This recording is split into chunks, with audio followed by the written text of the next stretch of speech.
Hello, in this presentation we will enter an adjusting entry related to depreciation within QuickBooks Online. We will have a comprehensive QuickBooks Online course soon, if not available yet. We also have a comprehensive Excel course which complements the QuickBooks courses and a QuickBooks Pro desktop version course you can find at the link below.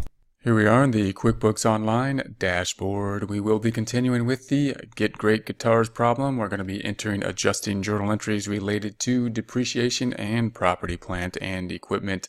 To go over the process, we will first take a look at the financial statements, the balance sheet in particular, going to the reports down here to the left side.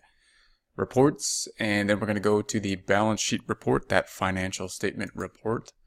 And we're going to put the dates for the process or the period of time in which we will be recording and adjusting journal entry for, which will be 01/01/21, January 1st, 2021 to 02/28/21, February 28th, 2021, and run that report. So here's going to be the information. Here's the date ranges we will be going to. We're going to be doing the adjusting journal entry processes, and the adjusting journal entry processes will be as of the cutoff date, as of a point in time, typically as of the end of the month or year. In our case, as of the end of February 28th.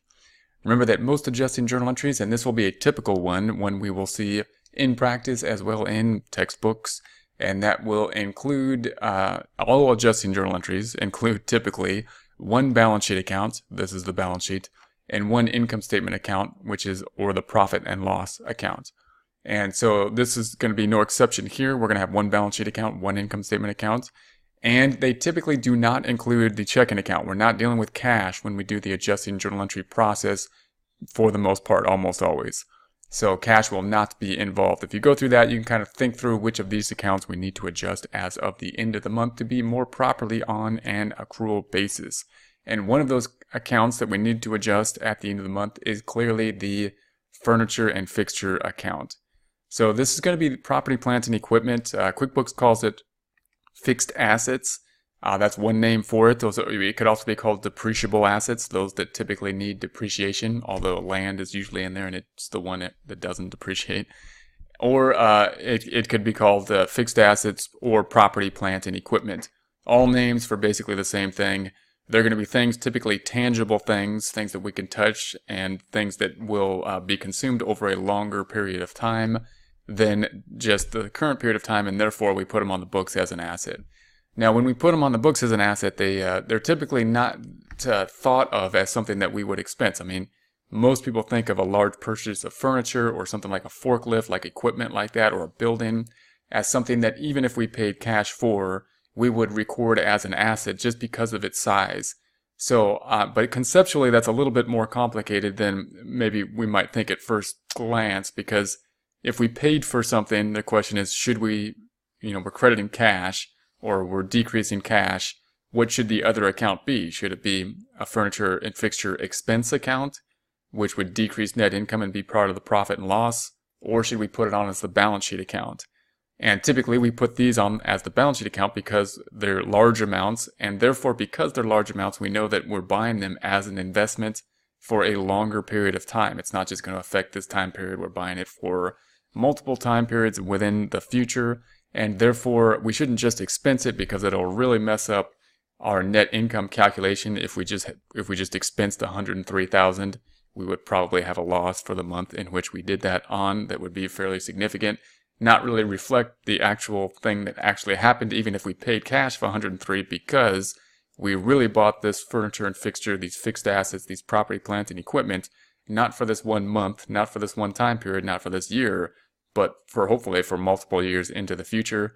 And therefore, in accordance with the matching principle or expense recognition principle, we should put it on as an asset and then expense it over the time period. Now, the other thing that makes this one a little bit strange is that you would think then, as we did for prepaid insurance, we would just reduce the prepaid insurance directly, as we did here, from $11,000 to $10,083, and record a prepaid insurance expense. If I mimicked that same thing here, we'd say, well, why don't we just decrease the furniture and fixture account and then record a furniture and fixture expense? And that would be a perfectly reasonable thing to do. However, the prepaid insurance is really pretty straightforward as to how much has been expired or not. We know exactly what the policy is and how much time it took to expire. But here, it's really just an estimate. I don't know how long we bought $103,000 worth of furniture and fixture. I don't know how long we're actually going to use that.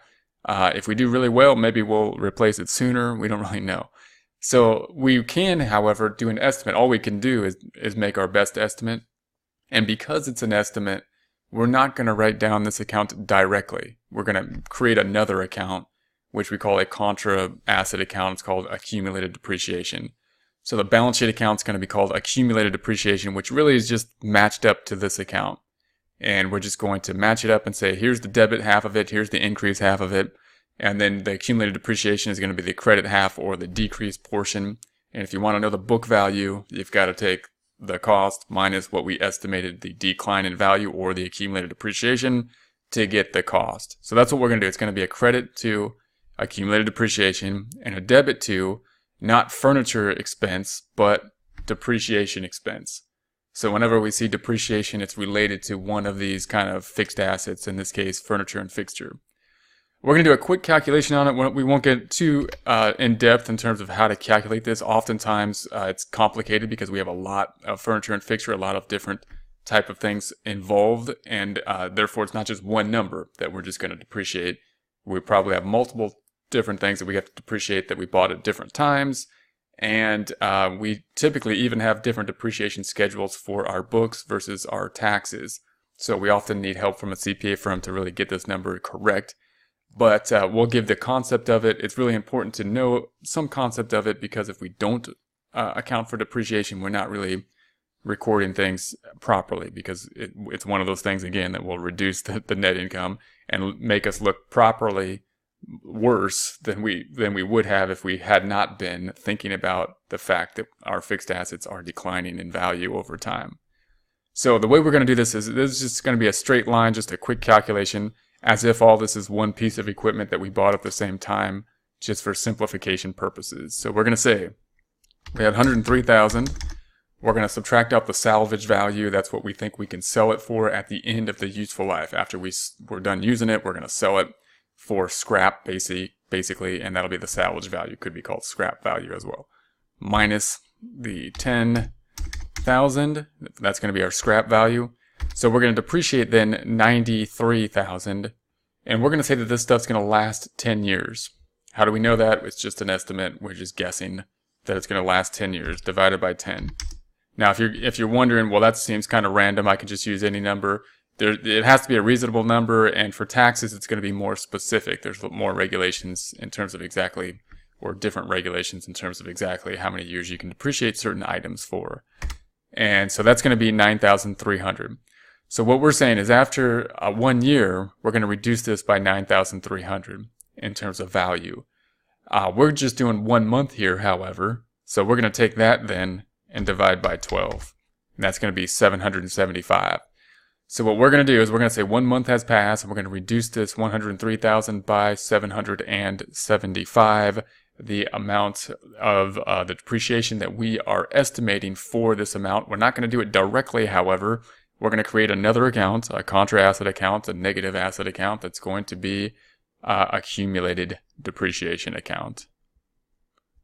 As with all adjusting entries, the typical way to do this would be with an journal entry. And so if we go up the top, we would hit this plus icon, and we would go to the journal entry, and it would look like this, and we'd have the debits and credits that we would then be recording. We're going to try to do this, since there's only 2 accounts affected, though, with a register. We will get back here to the journal entry. We will see what the debits and credits are. But if you know debits and credits, it's good to see multiple ways that we can enter this information. If you don't know debits and credits, it's good to see the registers, to see that you can do a lot of this stuff basically with the registers. It really depends on who you talk to as to how they're going to go through this. Typically, we would use journal entries, because typically the adjusting process will be done by the accounting department, an outside CPA firm, or something like that. But we're going to use the registers, which will basically be the same thing, and then go back here and see what the actual journal entry will be. So we're going to close this out, and we're going to go to the accounting on the left side. And within the accounting, we want to look for an account now. We're in the chart of accounts, by the way, chart of accounts. And we can't do anything to the depreciation expense account because it doesn't typically have a register. All balance sheet accounts typically will have a register. So we need to go to the accumulated depreciation account. And if we scroll down to the furniture and fixture, we have this depreciation. It's a fixed asset. It's really an accumulated depreciation account. So this is the one we're looking at. It's really accumulated depreciation. They put depreciation here, which is kind of deceiving because if you just see depreciation, you might think depreciation expense. But the account type here is a fixed asset type account and accumulated depreciation. That's the one we want. So we're going to select that, view the register. And we're going to select the drop down and we're going to say all we have here, the only thing we can do pretty much is a journal entry or transfer. We're doing a journal entry. And so it doesn't look like a journal entry. There's no debits and credits, but once we enter this, it will default to a journal entry form when we go to it and take a look at, drill down on the financial statements to it. We're going to say all adjusting journal entries will be as of the end of the time period, the cutoff date, in our case, the end of the month of February 28th, 21, February 28th, 2021. And we'll keep the number, no payee. Memo is just going to be adjusting entry. Somehow the caps lock happened here.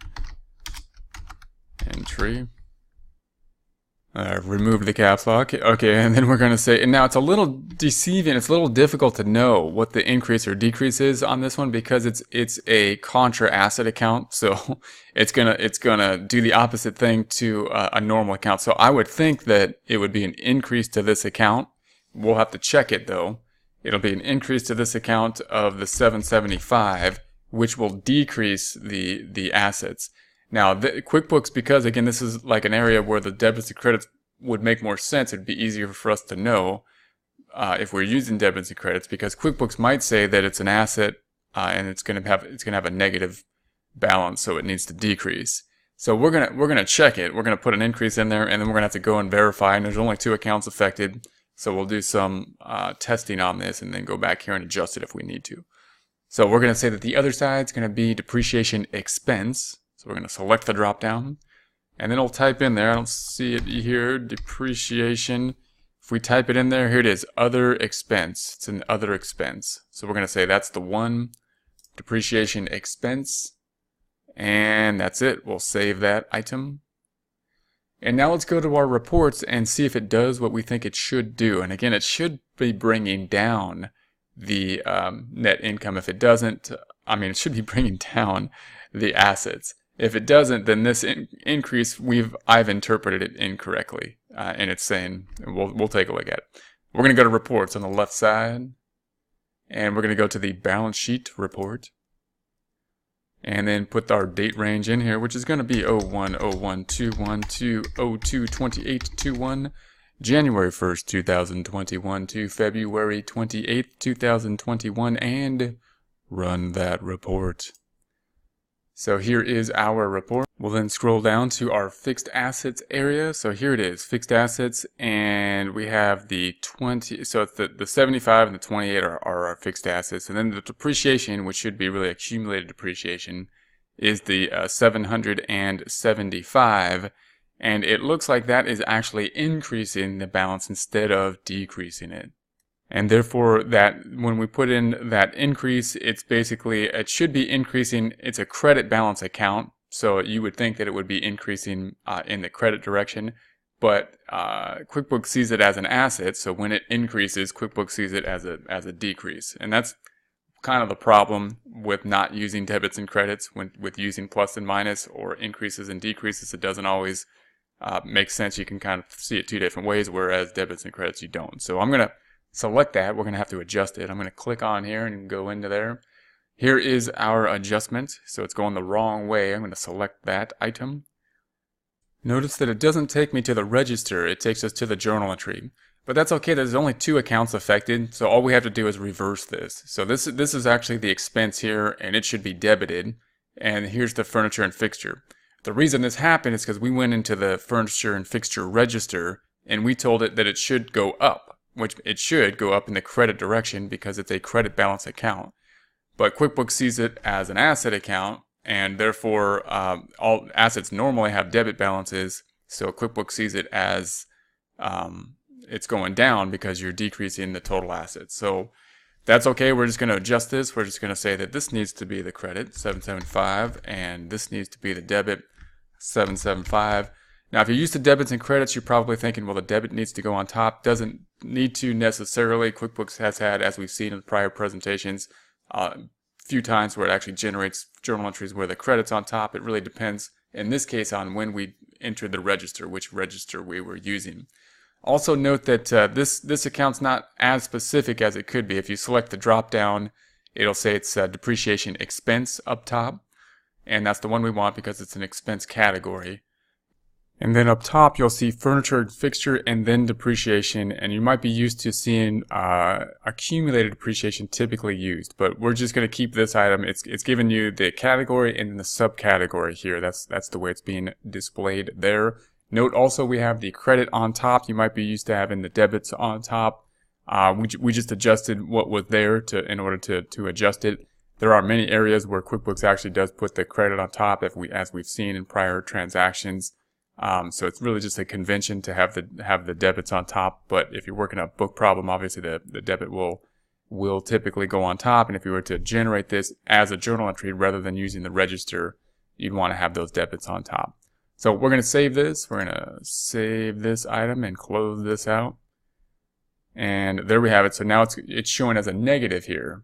And then if we go back to our report, we're going to go back to the reports up top and scroll back down. We have these two amounts make up our total furniture and fixture, which was the 103 minus the 775 gives us the 102,225. In essence, showing us that 1 month of depreciation has expired. So we'll show in our reader two things here. Here's what the equipment cost, these two amounts, and then here's what we think it went down by in terms of decrease in value due to just depreciation, decline in value, and therefore the net amount is given here.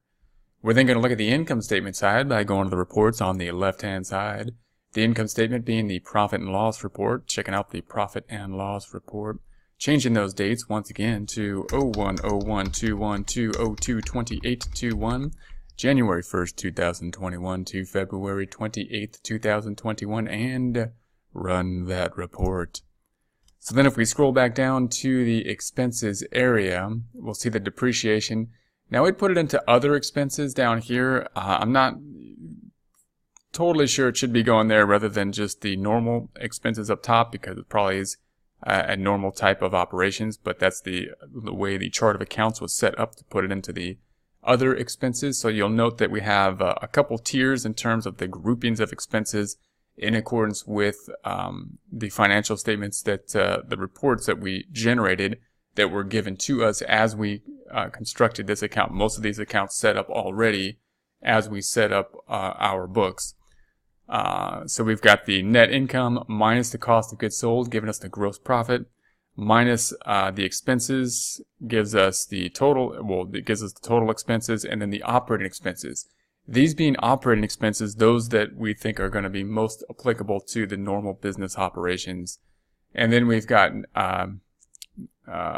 other income as well as other expenses to get down to our net income or loss in this case of the 1,088. The depreciation, of course, increase in the expense, decreasing net income.